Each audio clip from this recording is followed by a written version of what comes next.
Today is the autumnal equinox, the 22nd of September, and no better day to go and look for a stone circle in the forest of Ravendale.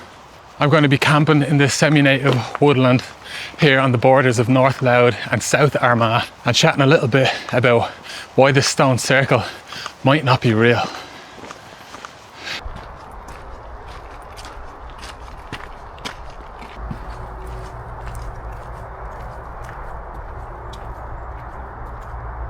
Beginning of the trail from the car park, it's like one of the best warm-ups to a hike because it just hits you with this big hill straight away. So I'm like half a kilometre into the hike already because I had to catch my breath more than anything. I'm just nearing the lovely golden hour where the sun just looks nice and cinematic and warm. And it's been really nice and clear today.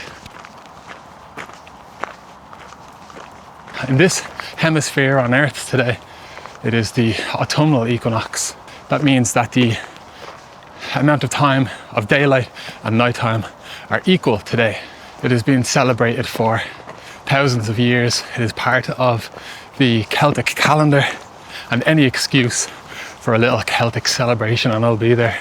It's common enough for stone circles and monuments like that in Ireland that are thousands of years old to align with certain pagan celebrations throughout the year. And at the autumnal equinox, the closest monument to me would be Lough Crew in Meath. But Lough Crew is kind of locked down in terms of camping and, you know, overnight visits, even car camping around there. There's like a security hut outside where the tombs are and where the alignment happens, and it's of international importance, this monument. So they have it under lock and key, more or less. Well, did you ever just stumble upon a house in the woods?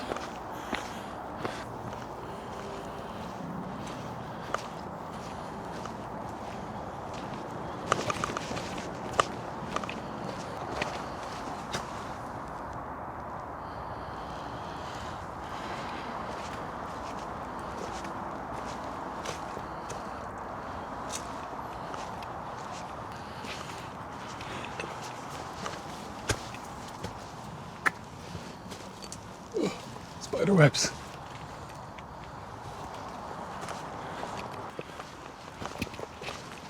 Spooky.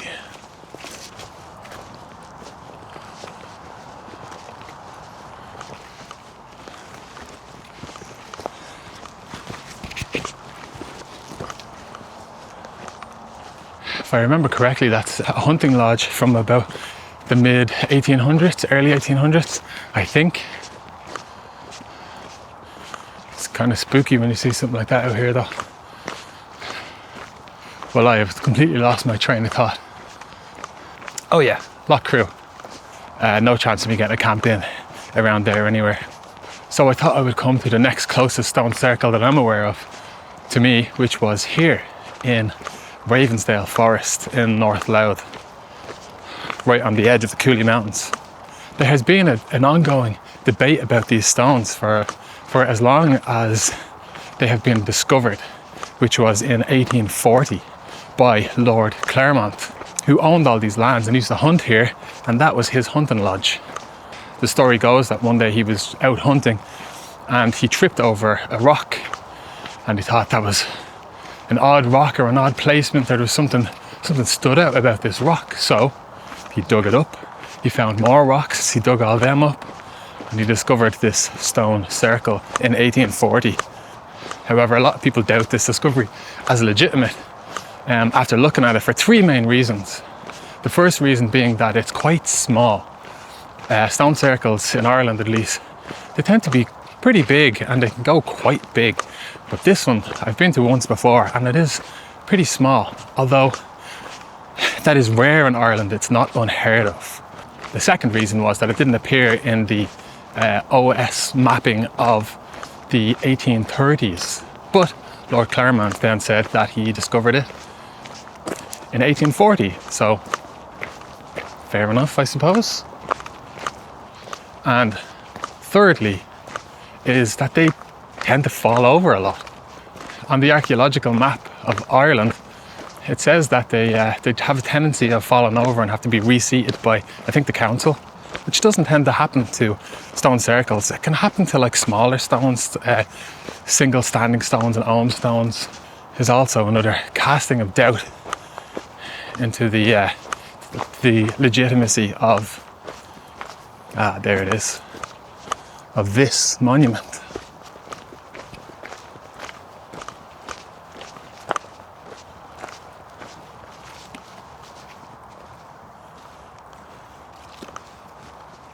Lord Clermont said he tripped over the biggest one, which is either that one or that one, it's hard to tell.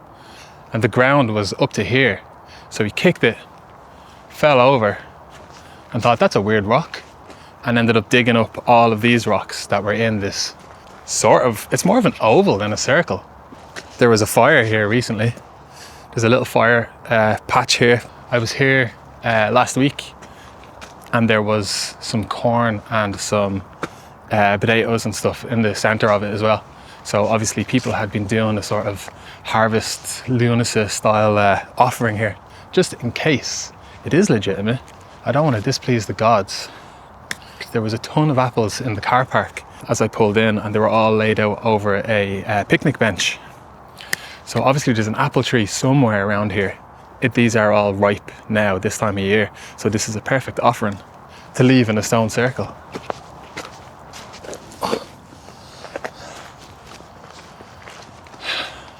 Just hedging my bets, you know.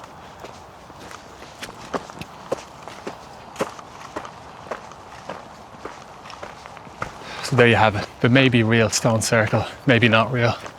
Only Lord Clermont knows really, and he is long dead. Anyway, this video is a bit more casual in terms of mythology and history. My last few videos have been pretty heavy on story and maybe that's a stone circle I just tripped on. They've been pretty heavy on stories and memorizing things and research and everything, so I wanted to come out for the Equinox and do something that had a little bit of significance, but mainly I wanted to go and camp in this forest because it is a semi-native forest and I love native forests, and I wanted to find one that was sort of reliable to come and camp in, and this seems to be as good as it's going to get. Last week when I hiked across the width of it just to have a look at it and scope out some camping spots, I did not find, well sorry, I did find one golden camping spot, but it's right beside the trail, so it's just not really doable. Well, here is might as well follow that. Let's see where we go. I have to do a zigzag here anyway, so I'll be heading towards where I am thinking of camping tonight.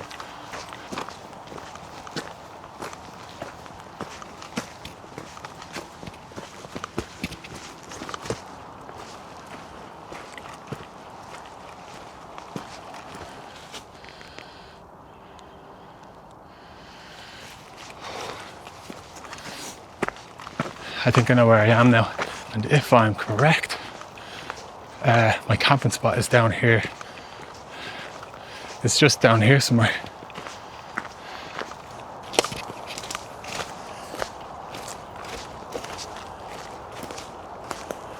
Look at that. Look how this tree fell over. And all of these trees grew out of it. This is all one tree that's still alive.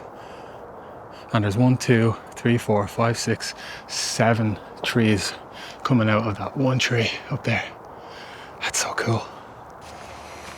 I didn't get to have a really thorough search around here the last time I was here because I had my kid with me. But I didn't get to, oh, that's a contender. That is nice. These are all stone walls. So these would have been farm boundaries, however many 100 years ago. Wherever you see these, usually on one side of it is flat. The only thing I worry about with camping in woodlands is dead trees. Last week When I was wandering around here, I leaned on a tree and the whole thing just snapped and fell over. I think I'm happy with my spot. I'm gonna go and get my gear.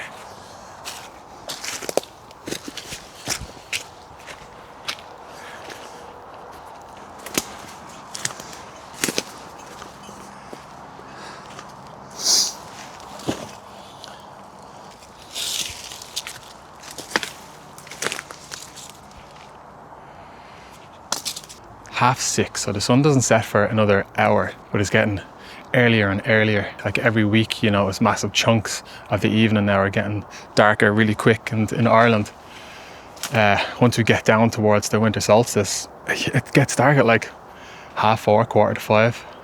Which brings me to, this is a test camp for my winter setup. That is a 65 litre bag as opposed to my 50 that I usually have. Surprisingly, didn't feel much heavier at all.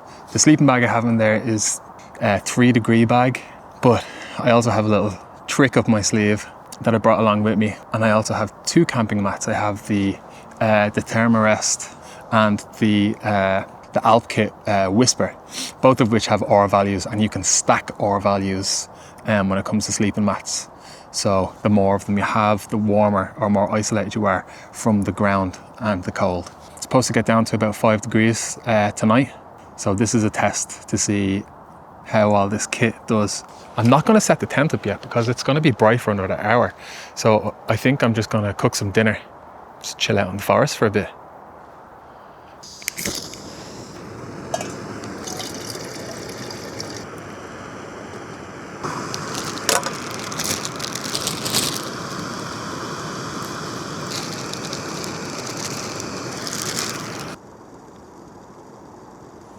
Pesto, parmesan, butter and olive oil, and that is what I have in this. Yeah, just dump it all in.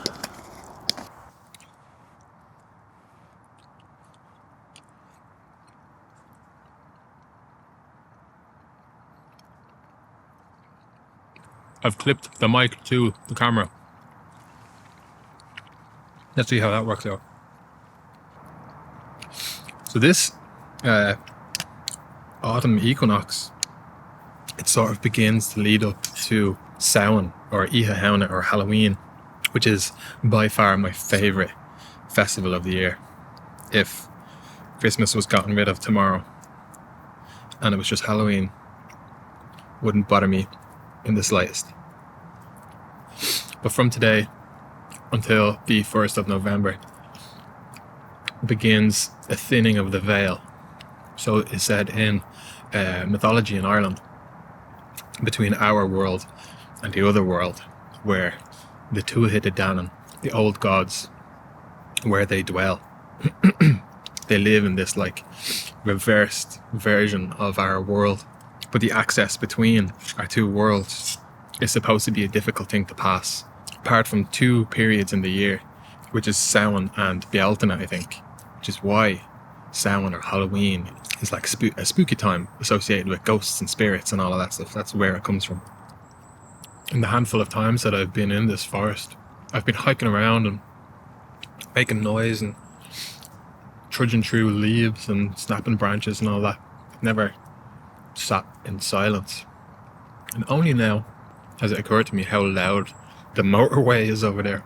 The main road that travels south to north, north to south. The motorway along the east coast of Ireland. It's just over there. But it's so loud. That was delightful.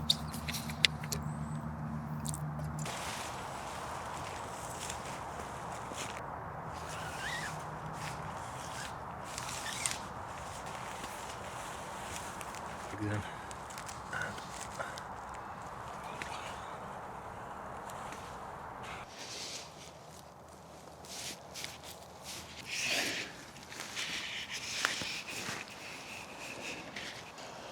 Okay, it's wonky, but it'll do. That was tough. I had to double peg some of those because it's just rocky, loose soil. Longest tent pitch I've ever done.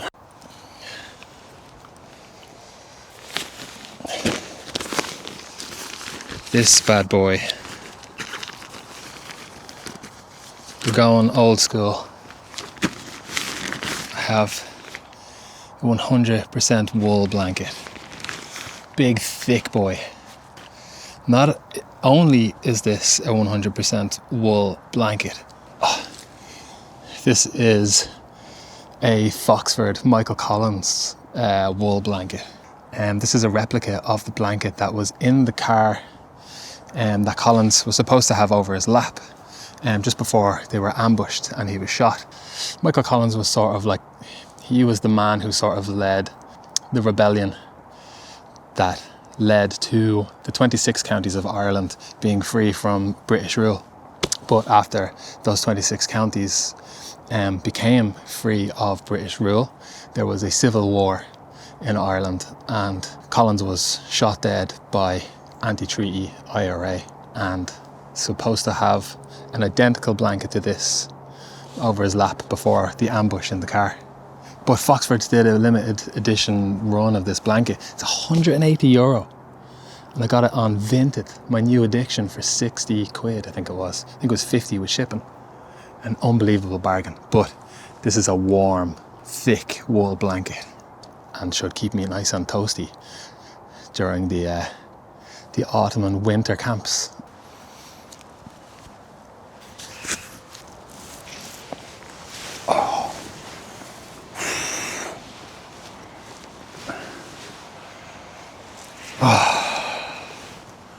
I got a light, but I got everything set up anyway. That sun just dove down so fast. But this place kind of reminds me of the first time I ever wild camped was in a woodland just like this in County Cork, the very southwest of Ireland, in Kinsale, just out of Kinsale town. I mean, my partner were absolutely clueless. The two of us slept in this tent. I'd just bought it. We went hiking in some woodland, just trying to find somewhere to camp. We had this great idea of camping all around the west of Ireland, and we just didn't do any research. We were like, oh, it's the west of Ireland, there'll be loads of places to camp. Yeah, you kind of have to know where you're going. After some Googling and driving around, I eventually found a woodland that looked suitable, and we got all of our gear. We had so much gear, we had tons of stuff, two of us carrying big heavy bags.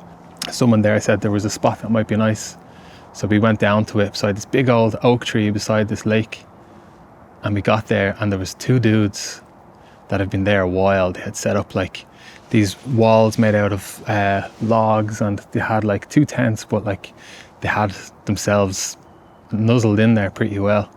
And I saw they had two big flags. They had a Union Jack and a flag that I didn't recognize, but I knew, I was like, I don't think that's a good flag.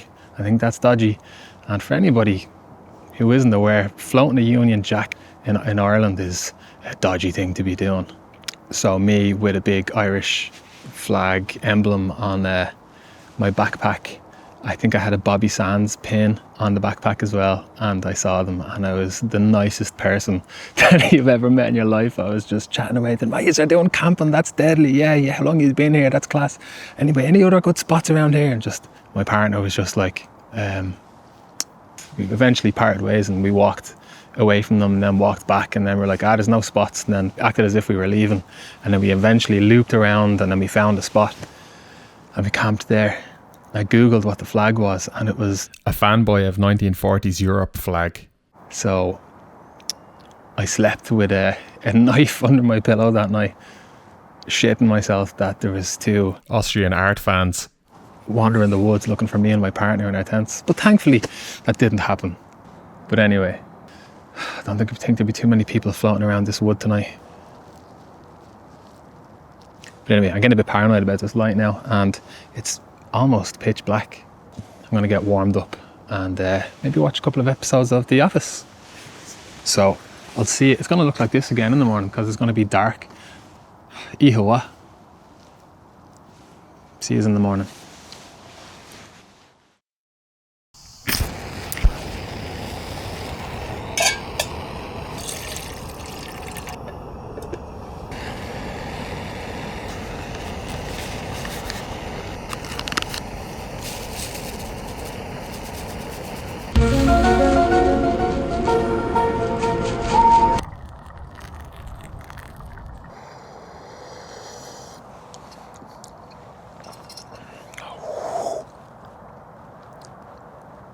that is nice and strong. Modern wa Makharja. That was an awful night's sleep. I fret to tell you. There's definitely an airstrip or a small airport near here, because all night there was just planes flying low overhead, and the motorway was extremely loud. Sorry, I feel like I'm starting this morning off with just a load of neggy news. There was definitely a few deer knocking around last night. I could hear some twigs snapping every now and again. It'd be too heavy for any animal that's in this forest other than a deer. Today for my breakfast, I have not a homemade flapjack, but a Flahaven's flapjack.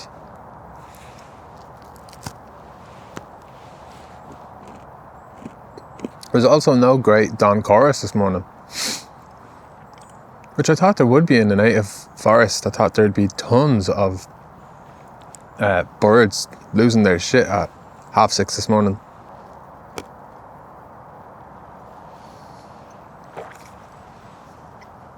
I'll tell you, my one great success last night was being snuggled to sleep by Michael Collins' ghost. That wool blanket is amazing. It's so good. I had it lining the inside of the sleeping bag, and for most of the night I was too hot. I was like, half of me was hanging out. I also have double wool layers on. I had a wool t-shirt and then like a wool long sleeve on over it, and I was roasting. I had wool socks on and long johns, so I'm all wool kitted out. I am a sheep man, which gives me great confidence for camping in the winter and late into autumn.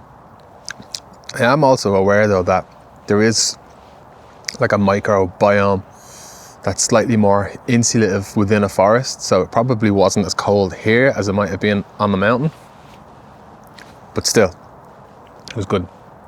Who would have thought wool, huh? Thousands of years people using wool to keep themselves warm. Okay, I better break down this camp. It's bright enough now that I can see what I'm doing.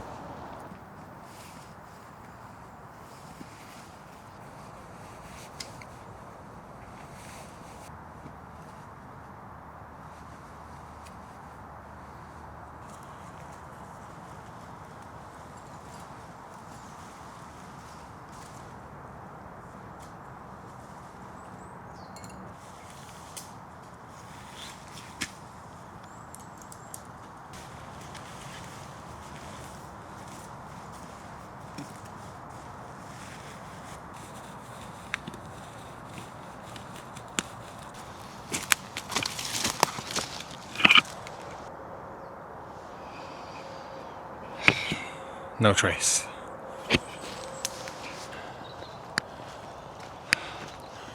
This camp's just over there. There's no way that you would see where I was.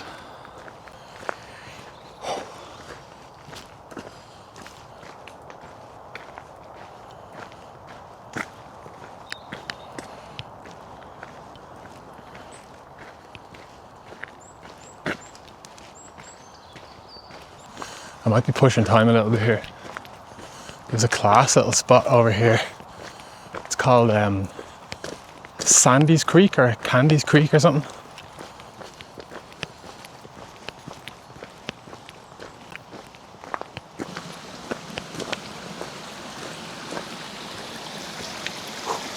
This spot. This class little Sandy's Creek. There's a little rock in there that says it on it.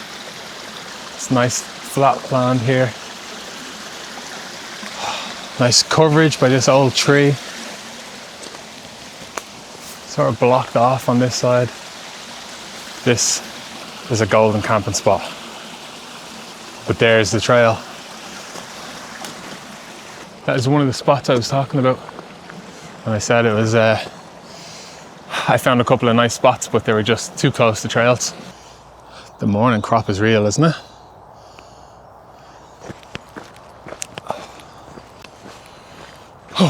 But anyway, I did enjoy that camp. I enjoyed coming up here and trying this place out, despite its downfalls of noisy air traffic and car traffic. Oh hey, there's a little hut there. I walked right past that yesterday and didn't see it. But anyway, despite those factors which were definitely disappointing, I did enjoy my time here, and I have not given up on Ravensdale Forest. I'll be exploring different parts of it and finding other places to camp.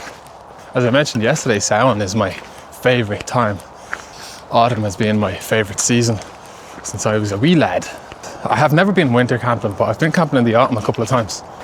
I think it's way better. I mean, yeah, your backpack tends to be a little bit heavier. Way fewer people out on the trails. Nobody really camping that you're gonna bump into or taking any of the good spots. No midges, no flies, a lot less bugs. The only downside to it is that there's way less daylight because we're quite far north in the hemisphere. And that's something that I struggle with when I'm camping is activities in the evening. If anybody has any suggestions, I'm happy to take them. Maybe get better at lighting fires. Something I'd like to try and is a lot safer during the winter time.